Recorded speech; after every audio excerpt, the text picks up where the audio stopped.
இயேசு கிறிஸ்து நாமத்தினாலே நண்பின் வாழ்த்துக்கள். இன்றைக்கி நம்ம ஆதியாகமம் 43வது அதிகாரம் 1ஆம் வசனம் முதல் பார்க்கலாம். சரிங்களா? தேசத்திலே பஞ்சம் கொடிதாக இருந்தது.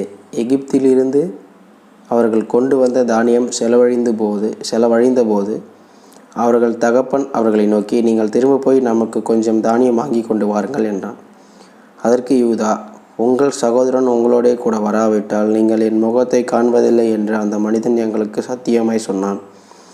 எங்கள் சகோதரனை நீர் எங்களோடே கூட அனுப்பினால் நாங்கள் போய் உமக்கு தானியம் வாங்கி கொண்டு வருவோம். அனுப்பாவிட்டால் நாங்கள் போக மாட்டோம். உங்கள் சகோதரன் உங்களோடே கூட வராவிட்டால் நீங்கள் என் முகத்தை காண்பதில்லை என்று அந்த மனிதன் எங்களோடே சொல்லியிருக்கிறான் என்றான்.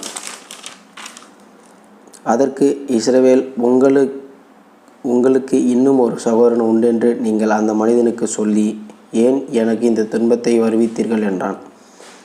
அதற்கு அவர்கள், அந்த மனிதன், உங்கள் தகப்பன் இன்னும் உயிரோடு இருக்கிறாரா? உங்களுக்கு இன்னும் ஒரு சகோதரன் உண்டா என்று எங்களையும் எங்கள் வம்சத்தையும் குறித்து விபரமாய் விசாரித்தான்.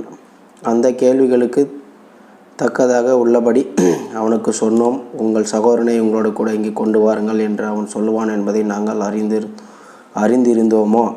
இருந்தோமா என்றார்கள். பின்னும் யூதா தன் தகப்பனாக இஸ்ரவேலை நோக்கி, நீரும் நாங்களும் எங்கள் குழந்தைகளும் சாகாமல் உயிரோடு இருக்கும்படி நாங்கள் புறப்பட்டு போகிறோம். பிள்ளையாண்டானை என்னோட அனுப்பும். அவனுக்காக நான் உத்தரவாதம் பண்ணுவேன்.